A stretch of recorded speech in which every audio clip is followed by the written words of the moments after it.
Дараагийн мэдээг танилцуулъя. Сүүлийн өдрүүдэд Албаны нийслэлд жагсаал цуглаан олноор болж байгаа. За эсэргүүцлийн жагсаал цуглаан болох гол шалтгаан нь засгийн газрын үйл ажиллагаа, за ялангуяа авилгал хэл ахуйтай холбоотой асуудлаар ард иргэд за сөрөг хүчний намууд энэхүү эсэргүүцлээ илэрхийлэн жагсаал цуглааны зохион байгуулж байгаа юм байна. Мягмар гарагт Албаны нийслэлд сөрөг хүчний жагсагчид аюулгүй байдлын хүчнийхэнтэй мөргөлдөж доор хаяж 16 цагдаагийн ажилтан гэмтэж 13 хүнийг баривчилсан гэж эрх баригчид мэдгдсэн байна. Албаны нийслэл босон засгийн газрын эсэргүүцсэн жагсаалын үеэр ерөнхий сайдын өргөнд мягмар гарагт молотовын коктейлоор халтсан гэсэн ийм зүйлийг хэлж байгаа юм. За засгийн газар авилгалын хэрэгт буруутгсан гол сөрөг хүчин болох Ардсан намын уриалгын дагуу мянган хүн ерөнхий сайдын өргөний өмнө цугларсан байна. За ерөнхий сайд Эди Рамаг огцрохыг шаардаж засгийн газрын байр руу молотовын коктейл, салют, утаад бөмбөг болон бусад зүйлсийг шийдэлсэн байна. Цагдаа нар нулимс асгаруулагч хий болон усан буу ашиглан жагсаалыг тараахыг оролцсон. Парламентын байрны ойролцоог жагсагчид болон аюулгүй байдлын хүчнийхэн хооронд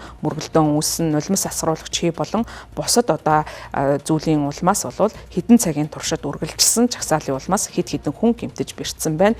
Жагсаалын үеэр олон зуун цагдаагийн ажилтан ажилласан. За Тирана хотод хэдэн замын хөдөлгөөнийг хаасан байдалтай байгаа юм байна. За сүүлийн саруудад Албан засгийн газрыг эсэргүүцсэн жагсаал цуглаан болж байгаа сөрөг хүчний намууд эсэргүүцлээ өргөжлүүлэхээ мэдэгдэж байгаа. За сөрөг хүчний удирдагч Сали Вирашагийн зохион байгуулсан энэхүү жагсаалд парламент болон ерөнхий сайдын алба хоёулаа өртөж байгаа. За ерөнхий сайд асан одоогийн ерөнхий сайд Рамагийн хүчтэй өрсөлдөгч болох Сали Вирашагийн хэлснээр түүний баруун төвийн намын нэгэн гишүүн энэхүү жагсаалын улмаас гэмтэж бэртэн эмнэлэгт хүрэгдсэн байна. Жагсагчид ерөнхий сайдын орлогч дэд бүтц эрчим хүчний сайд Белинда Валовкаг огцруулахыг шаардаж байгаа юм байна. За түүнийг 11-р сарын 19-нд авилгын гэмт хэрэгт холбогдуулан албан тушаалаас нь түтгэлзүүлсэн боловч дараа нь буцаад албан тушаалтаа орсон байна. За Валовкагийн гол буруутгаж байгаа гэмт хэрэг нь бол Вилокола нэртэй түнэлийн хэрэгтэй холбогдуулан буруутгаж байгаа юм байна. За уг түнэлийн төсөл болон Тиранагийн гадна тойргийн замын дөрөвд хэсэгтэй холбоотой төрийн худалдаа авалтанд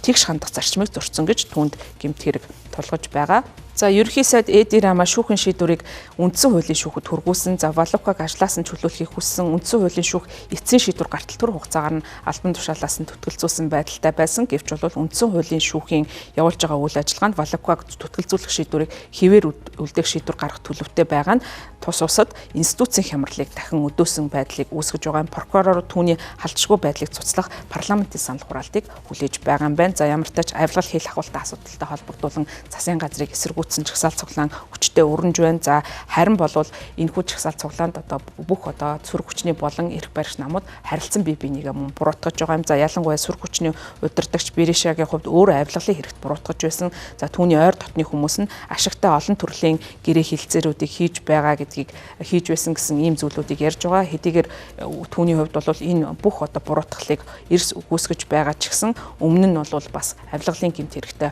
холбогдсон байж болзошгүй гэсэн ийм зүйлүүдийг бол бусад эрх баригч намын улс төрчдийн зүгээс хэлж байгаа. За Беришагийн хувьд 1-р сард болсон жагсаал дээр олон нийтийг энэ засгийн газар түлхэн унгааж эрт чөлөөт шудраг сонгуулийг бэлтгэх техникийн засгийн газар байгуулахын тулд нэгдгийг уриалсан байна. За тэрээр 2-р сарын 20-нд дахин жагсаал хийхийг уриалж байгаа. За намууд авилгал зохион байгуулалттай гэмт хэрэгт харилцан бие биенээ буруутгаж байгаа. Энэ үед бол жагсаал цуглаан өрнж байгаа. Улс төр судлаач ментор Кикагийн хувьд Албаны удирдлага болон сөрөг хүчин ижил төстэй сул талуудтай бий болсон. Иргэд бол аль алинд нь нэтгэхгүй байгаа. За өөрөөр хэлбэл иргэдийн хувьд нэг муу эрх мэдлэлтнийг нөгөө муугаар нь арай бага муугаар нь солихын төлөө санал өгч байгаа. За энэ бол улс төрийн хямралыг өдөөж байгаа гэж мэдэгдсэн. За Албаны улс төрийн хүрээнд олон жилийн туршид бол тогтворгүй байдал бий болж байгаа.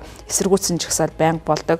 За улс төрчид бол байнга авилгал зохион байгуулалттай гэмт хэрэгт холбогдсон гэж бие бинийгээ буруутгаж ирж байгаа. За хинд нь итгэх, хин нь яг авилгалд хамрагдаагүй гэдгийг нь тодруулахад бэрхшээлтэй байдал үүсгэж байгаа нь ард иргэдийг улс төрийн үйл явцад итгэхт нь сулрах ийм гол нөхцөлийг бий болгож байгаамаа.